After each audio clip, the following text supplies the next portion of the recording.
लोकप्रिय कर्मयोगी मुख्यमंत्री श्रीमान योगी आदित्यनाथ जी,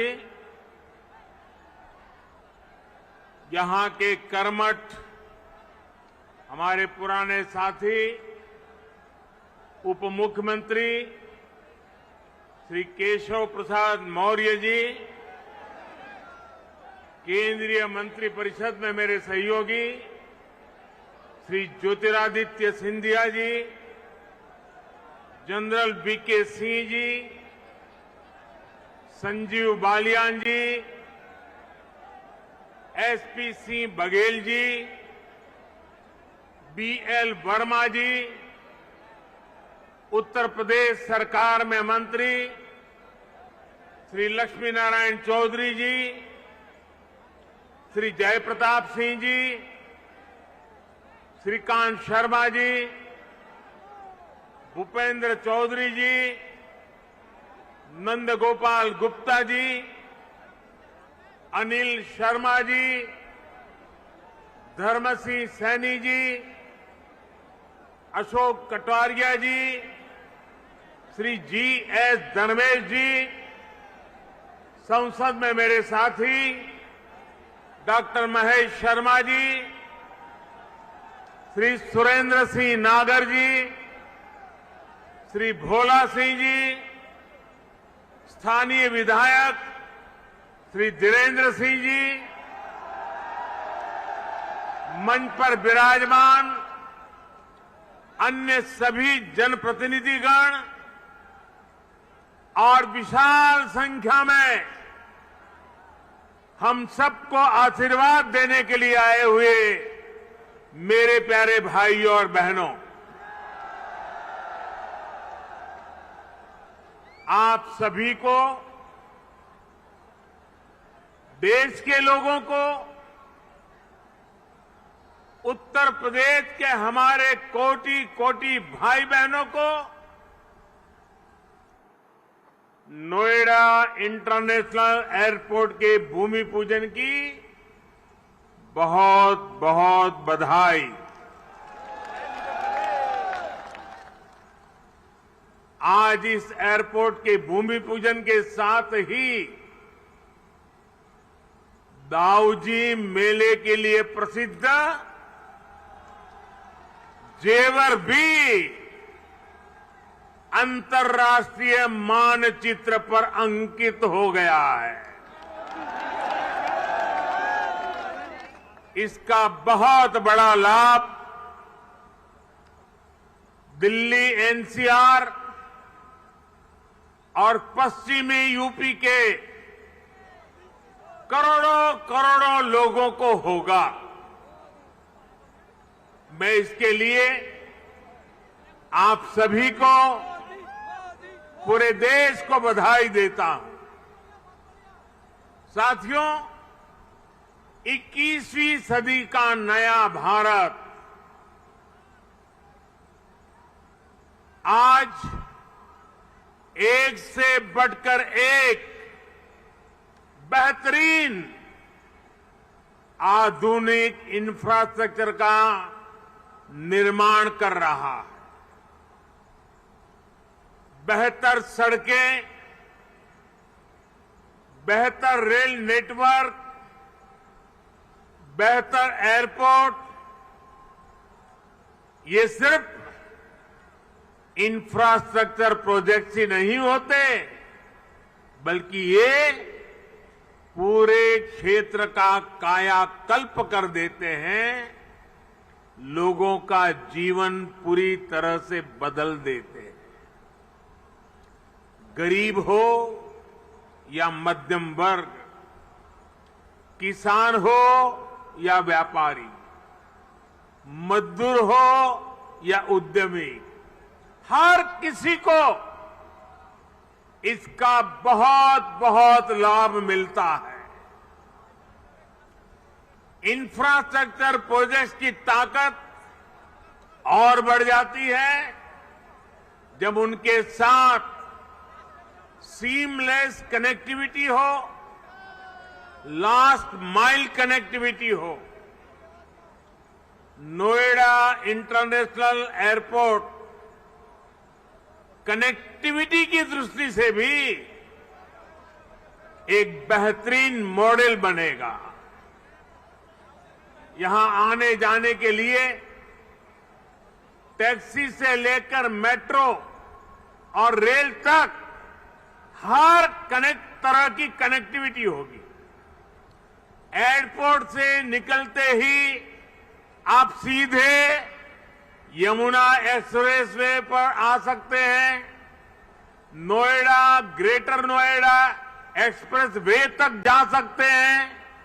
यूपी, दिल्ली, हरियाणा कहीं भी जाना है तो थोड़ी सी देर में पेरिफेरल एक्सप्रेस वे पहुंच सकते हैं। और अब तो दिल्ली मुंबई एक्सप्रेस वे भी तैयार होने वाला, उससे भी अनेकों शहरों तक पहुंचना आसान हो जाएगा। यही नहीं, यहां से डेडिकेटेड फ्रेट कॉरिडोर के लिए भी सीधी कनेक्टिविटी होगी। एक तरह से नोएडा इंटरनेशनल एयरपोर्ट उत्तरी भारत का लॉजिस्टिक गेटवे बनेगा। ये इस पूरे क्षेत्र को नेशनल गतिशक्ति मास्टर प्लान का एक सशक्त प्रतिबिंब बनाएगा। साथियों, आज देश में जितनी तेजी से एविएशन सेक्टर में वृद्धि हो रही है, जिस तेजी से भारतीय कंपनियां सैकड़ों नए विमानों को खरीद रही है, उनके लिए भी नोएडा इंटरनेशनल एयरपोर्ट की बहुत बड़ी भूमिका होगी। ये एयरपोर्ट विमानों के रखरखाव, रिपेयर और ऑपरेशन का भी देश का सबसे बड़ा सेंटर होगा। यहां 40 एकड़ में maintenance, repair and overhaul MRO सुविधा बनेगी, जो देश विदेश के विमानों को सर्विस देगी और सैकड़ों रोजगार उपलब्ध कराएगी। आप कल्पना कीजिए, आज भी हम अपने 85% विमानों को MRO सेवा के लिए विदेश भेजते हैं और इस काम के पीछे हर वर्ष 15,000 करोड़ रुपए खर्च होते हैं। 30,000 करोड़ में ये प्रोजेक्ट बनने वाला है। सिर्फ रिपेयरिंग के लिए हर वर्ष 15,000 करोड़ बाहर जाता है। हजारों करोड़ रुपए खर्च होते हैं, जिसका अधिकांश हिस्सा दूसरे देशों को जाता है। अब ये एयरपोर्ट इस स्थिति को भी बदलने में मदद करेगा। भाइयों और बहनों, इस एयरपोर्ट के माध्यम से पहली बार देश में integrated multi modal cargo hub की इसकी भी कल्पना साकार हो रही है। इससे इस पूरे क्षेत्र के विकास को एक नई गति मिलेगी, एक नई उड़ान मिलेगी। हम सभी ये जानते हैं कि जिन राज्यों की सीमा समंदर से सटी होती है, उनके लिए बंदरगाह, पोर्ट बहुत बड़े एसेट होते हैं।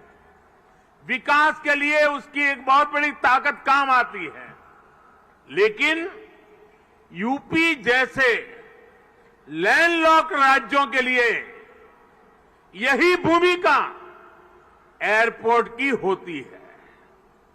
यहां अलीगढ़, मथुरा, मेरठ, आगरा, बिजनौर, मुरादाबाद, बरेली ऐसे अनेकों औद्योगिक क्षेत्र हैं। यहां सर्विस सेक्टर का बड़ा इकोसिस्टम भी है और एग्रीकल्चर सेक्टर में भी पश्चिमी उत्तर प्रदेश की अहम हिस्सेदारी है। अब इन क्षेत्रों का सामर्थ्य भी बहुत ज्यादा बढ़ जाएगा। इसलिए ये इंटरनेशनल एयरपोर्ट एक्सपोर्ट के एक बहुत बड़े केंद्र को अंतर्राष्ट्रीय बाजारों से सीधे कनेक्ट करेगा।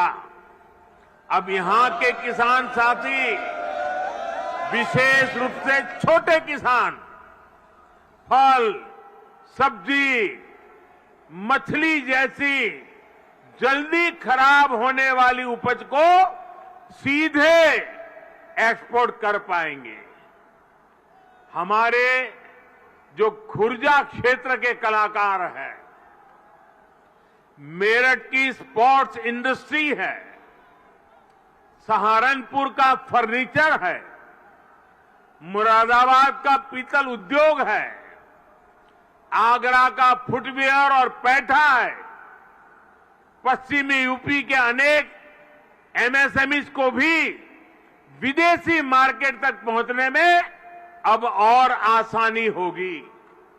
साथियों, किसी भी क्षेत्र में एयरपोर्ट के आने से परिवर्तन का एक ऐसा चक्र शुरू होता है जो चारों दिशाओं को लाभ पहुंचाता है। हवाई अड्डे के निर्माण के दौरान रोजगार के हजारों अवसर बनते हैं।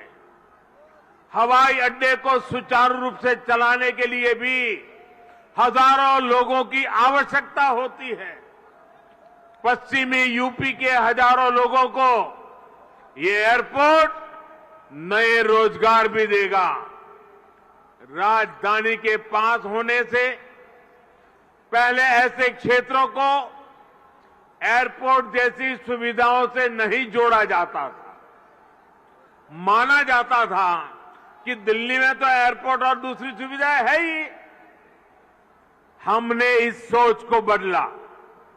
आज देखिए, हमने हिंडन एयरपोर्ट को यात्री सेवाओं के लिए चालू किया। इसी प्रकार हरियाणा के हिसार में भी एयरपोर्ट पर तेजी से काम चल रहा है।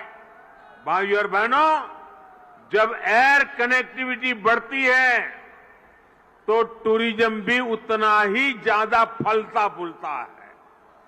हम सभी ने देखा है कि माता वैष्णो देवी की यात्रा हो या फिर केदारनाथ यात्रा, हेलीकॉप्टर सेवा से जुड़ने के बाद वहां श्रद्धालुओं की संख्या में निरंतर बढ़ोतरी हो रही है। पश्चिमी यूपी के प्रसिद्ध टूरिस्ट और आस्था से जुड़े बड़े केंद्रों के लिए नोएडा इंटरनेशनल एयरपोर्ट भी यही काम करने वाला है। साथियों, आजादी के 7 दशक बाद पहली बार उत्तर प्रदेश को वो मिलना शुरू हुआ है जिसका वो हमेशा से हकदार रहा है। डबल इंजन की सरकार के प्रयासों से आज उत्तर प्रदेश देश के सबसे कनेक्टेड क्षेत्र में परिवर्तित हो रहा है।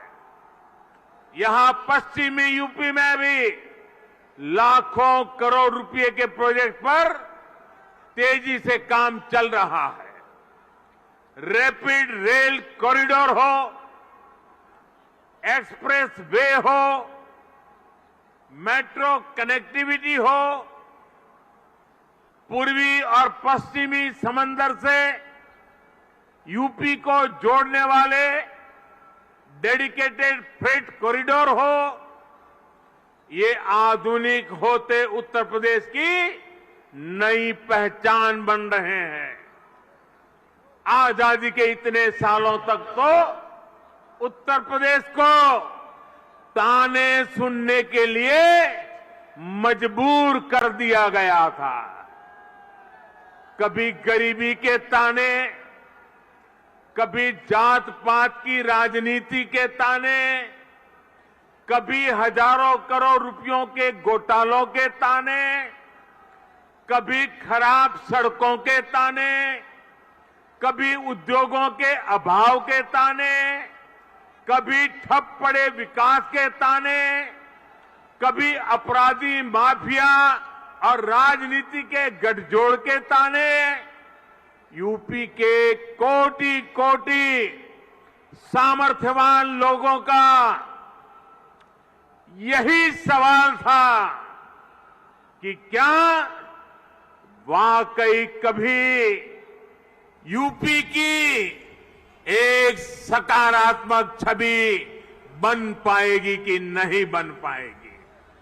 भाइयों बहनों, पहले की सरकारों ने जिस उत्तर प्रदेश को अभाव और अंधकार में बनाए रखा, पहले की सरकारों ने जिस उत्तर प्रदेश को हमेशा झूठे सपने दिखाए, वही उत्तर प्रदेश आज राष्ट्रीय ही नहीं अंतर्राष्ट्रीय छाप छोड़ रहा है।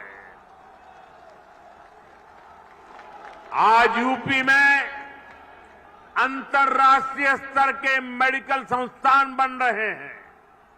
आज यूपी में अंतर्राष्ट्रीय स्तर के शिक्षण संस्थान बन रहे हैं। अंतर्राष्ट्रीय स्तर के हाईवे, एक्सप्रेसवे, अंतर्राष्ट्रीय स्तर की रेल कनेक्टिविटी, आज यूपी मल्टीनेशनल कंपनियों के निवेश का सेंटर है। ये सब कुछ आज हमारे यूपी में हो रहा है। इसलिए ही आज देश और दुनिया के निवेशक कहते हैं, उत्तर प्रदेश यानी उत्तम सुविधा, निरंतर निवेश। यूपी की इसी अंतर्राष्ट्रीय पहचान को यूपी की इंटरनेशनल एयर कनेक्टिविटी नए आयाम दे रही है। आने वाले 2-3 सालों में जब एयरपोर्ट काम करना शुरू करेगा तो यूपी 5 इंटरनेशनल एयरपोर्ट वाला राज्य बन जाएगा। साथियों, यूपी में और केंद्र में पहले जो सरकारें रही, उन्होंने कैसे पश्चिमी उत्तर प्रदेश के विकास को नजरअंदाज किया, उसका एक उदाहरण ये जेवर एयरपोर्ट भी है। 2 दशक पहले यूपी की भाजपा सरकार ने इस प्रोजेक्ट का सपना देखा था, लेकिन बाद में ये एयरपोर्ट अनेक सालों तक दिल्ली और लखनऊ में पहले जो सरकारें रही, उनकी खींचतान में उलझा रहा। यूपी में पहले जो सरकार थी, उसने तो बाकायदा चिट्ठी लिखकर तब की केंद्र सरकार को कह दिया था इस एयरपोर्ट के प्रोजेक्ट को बंद कर दिया जाए। अब डबल इंजन की सरकार के प्रयासों से आज हम उसी एयरपोर्ट के भूमि पूजन के साक्षी बन रहे हैं।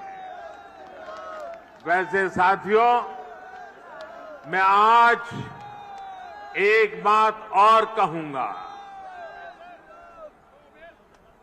मोदी योगी भी अगर चाहते तो 2017 में सरकार बनते ही यहां आकर के भूमि पूजन कर देते, फोटो खींचे, अखबार में प्रेस नोट भी छप जाती। और अगर ऐसा हम करते तो पहले की सरकारों की आदत होने के कारण हम कुछ गलत कर रहे हैं ऐसा भी लोगों को नहीं लगता। पहले राजनीतिक लाभ के लिए आनन फानन में रेवड़ियों की तरह इंफ्रास्ट्रक्चर प्रोजेक्ट की घोषणाएं होती थी, कागजों पर लकीरें खींच दी जाती थी, लेकिन प्रोजेक्ट्स जमीन पर कैसे उतरेंगे, अड़चनों को दूर कैसे करेंगे, धन का प्रबंध कहां से करेंगे, इस पर विचार ही नहीं होता था। इस कारण से प्रोजेक्ट दशकों तक तैयार नहीं होते थे, घोषणा हो जाती थी। प्रोजेक्ट की लागत कई गुना बढ़ जाती थी, फिर बहानेबाजी शुरू होती थी, देरी का ठिकरा दूसरों पर फोड़ने की कसरत होती थी। लेकिन हमने ऐसा नहीं किया, क्योंकि इंफ्रास्ट्रक्चर हमारे लिए राजनीति का नहीं बल्कि राष्ट्र नीति का हिस्सा है, भारत के उज्जवल भविष्य की एक जिम्मेवारी है। हम ये सुनिश्चित कर रहे हैं कि प्रोजेक्ट अटके नहीं, प्रोजेक्ट लटके नहीं, प्रोजेक्ट भटके नहीं। हम ये सुनिश्चित करने का प्रयास करते हैं कि तय समय के भीतर ही इंफ्रास्ट्रक्चर का काम पूरा किया जाए। देरी होने पर हमने जुर्माने का भी प्रावधान किया है। साथियों, पहले किसानों की जमीनों को लेकर जिस तरह की गड़बड़ियां होती थी, उसे वो भी प्रोजेक्ट की देरी में बहुत बड़ा रोड़ा बन जाती थी। यही आसपास पहले की सरकारों के दौरान अनेक ऐसे प्रोजेक्ट हैं जिनके लिए किसानों से जमीन तो ली गई, लेकिन उनमें या तो मुआवजे से जुड़ी समस्याएं रही या फिर सालों साल वो जमीन बेकार पड़ी है। हमने किसान हित में, प्रोजेक्ट के हित में, देश के हित में इन अड़चनों को भी दूर किया। हमने ये सुनिश्चित किया कि प्रशासन किसानों से समय पर पूरी पारदर्शिता के साथ भूमि खरीदे और तब जाकर 30,000 करोड़ रुपए की इस परियोजना का आज हम भूमि पूजन करने के लिए आगे बढ़े हैं। साथियों, आज हर सामान्य देशवासी के लिए क्वालिटी इंफ्रास्ट्रक्चर, क्वालिटी सुविधा सुनिश्चित की जा रही है। देश का आम नागरिक हवाई सफर कर सके, ये सपना भी आज उड़ान योजना ने सच कर दिखाया है। आज जब कोई साथी खुश होकर कहता है कि अपने घर के पास के हवाई अड्डे से उसने अपने माता पिता के साथ पहली बार हवाई यात्रा की है, जब वो अपनी फोटो को साझा करता है तब मुझे लगता है कि हमारे प्रयास सफल है। मुझे खुशी है, अकेले यूपी में ही बीते वर्षों में 8 एयरपोर्ट से फ्लाइट शुरू हो चुकी है, कई पर अभी भी काम चल रहा है। भाई और बहनों, हमारे देश में कुछ राजनीतिक दलों ने हमेशा अपने स्वार्थ को सर्वोपरि रखा है। इन लोगों की सोच रही है अपना स्वार्थ, सिर्फ अपना खुद का, परिवार का, या जहां रहते उस इलाके का, उसी को वो विकास मानते थे। जबकि हम राष्ट्र प्रथम, नेशन फर्स्ट की भावना पर चलते हैं। सबका साथ, सबका विकास, सबका विश्वास, सबका प्रयास, यही हमारा मंत्र है। यूपी के लोग गवाह है, देश के लोग गवाह है। बीते कुछ हफ्तों में कुछ राजनीतिक दलों द्वारा किस तरह की राजनीति हुई, लेकिन भारत विकास के रास्ते से नहीं हटा। कुछ समय पहले ही भारत ने 100 करोड़ वैक्सीन डोज से कठिन पड़ाव को पार कर गया है।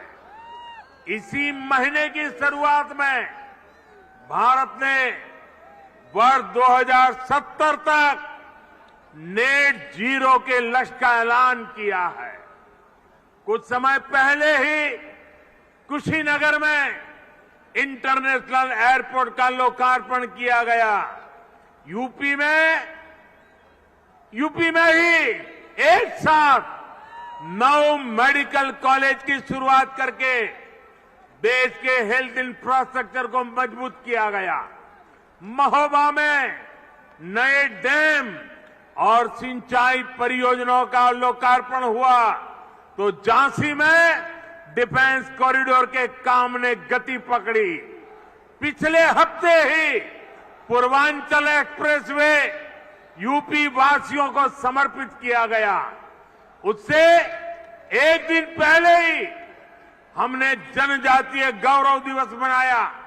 मध्य प्रदेश में एक बहुत ही भव्य और आधुनिक रेलवे स्टेशन का लोकार्पण किया गया। इसी महीने ही महाराष्ट्र के पंढरपुर में सैकड़ों किलोमीटर के नेशनल हाईवे का लोकार्पण कर और शिलान्यास किया गया। और अब आज नोएडा इंटरनेशनल एयरपोर्ट का भूमि पूजन हुआ है।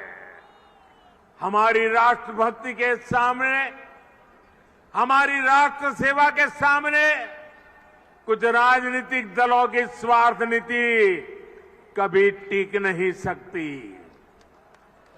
साथियों, आज देश में 21वीं सदी की आवश्यकताओं को ध्यान में रखते हुए अनेक आधुनिक प्रोजेक्ट पर तेजी से काम चल रहा है। यही गति, यही प्रगति एक सक्षम और सशक्त भारत की गारंटी है। यही प्रगति सुविधा, सुगमता से लेकर सामान्य भारतीय की समृद्धि को सुनिश्चित करने वाली है।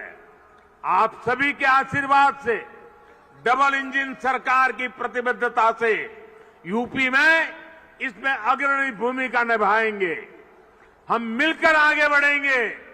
इसी विश्वास के साथ आपको अंतर्राष्ट्रीय एयरपोर्ट की फिर एक बार बहुत बहुत बधाई। मेरे साथ बोलिए, भारत माता की, भारत माता की, भारत माता की। बहुत बहुत धन्यवाद।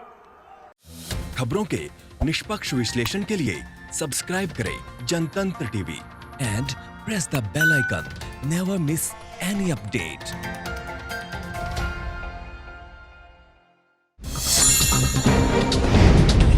डाउनलोड कीजिए जनतंत्र टीवी ऐप को, जो कि अवेलेबल है गूगल प्ले और ऐप स्टोर पर। अधिक जानकारी के लिए अभी डाउनलोड करें